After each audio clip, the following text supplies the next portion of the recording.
Shalom, semangat pagi Bapak Ibu Saudara yang terkasih di dalam nama Tuhan Yesus.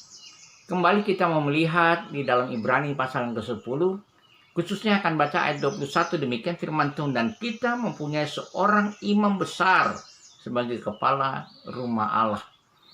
Nah, saudara yang saya kasihi, dalam komunitas kita tahu bersama-sama bahwa orang-orang yang percaya, yang berkumpul bersama-sama, yang mengakui Yesus Kristus sebagai Tuhan dan Juru Selamat mereka secara pribadi, dibaptis dalam nama Allah Bapa, Anak, dan Roh Kudus. Mereka berkumpul bersama-sama, mengikatkan diri dalam satu organisme yang rohani untuk melakukan pekerjaan Tuhan, yaitu melakukan segala perintah agung Tuhan dan amanat agung Tuhan, melalui karunia-karunia rohani yang Tuhan sudah berikan dalam hidup saudara dan saya. Nah, saudara yang saya kasihi, sesungguhnya ketika ayat ini dinyatakan, kita sekali lagi diingatkan bahwa di dalam Yesus Kristus, sesungguhnya dialah kepala bait Allah. Dialah yang sesungguhnya memperkenankan saudara menjadi komunitas para imam yang sesungguhnya sudah dilayakkan di dalam Kristus Yesus sekali untuk selama-lamanya. Nah, saudara yang saya kasihi, sekali lagi kita diingatkan bahwa Yesus Kristus adalah kepala rumah Allah. Nah, saudara, mengingat hal ini, saudara, mari kita bersama-sama. Ada satu hal yang saya ingin bagikan bagi kita sekalian. Kalau ia kepala, kita adalah bagian daripada tubuhnya.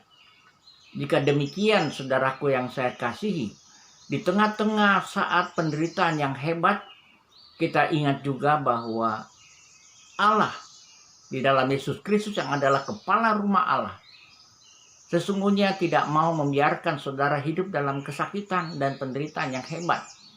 Tetapi jika itu memang harus kita terima, maka sesungguhnya saudara harus merasa aman dan nyaman. Kita punya kepala, yaitu Yesus Kristus.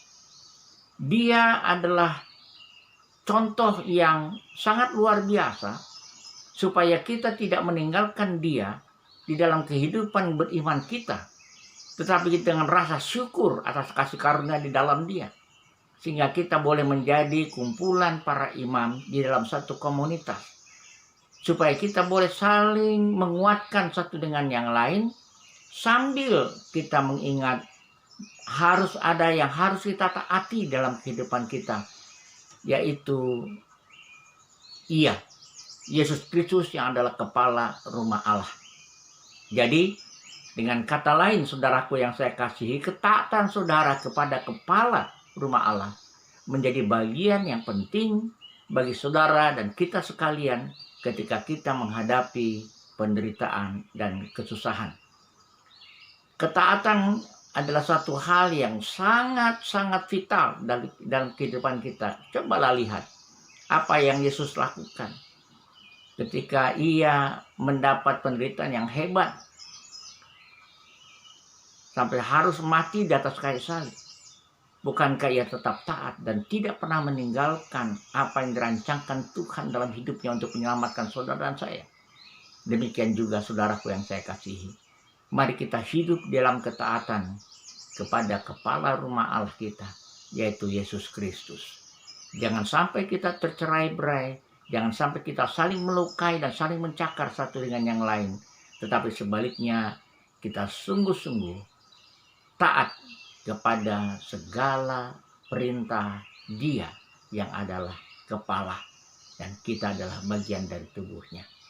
Saudara, demikianlah kita pada akhirnya mampu bertahan di tengah-tengah penderitaan, di tengah-tengah pencobaan, di tengah-tengah godaan-godaan di dalam dunia ini yang bisa saja memporak-porandakan umat Allah, memporak-porandakan unit yang paling kecil dari gereja, yaitu keluarga.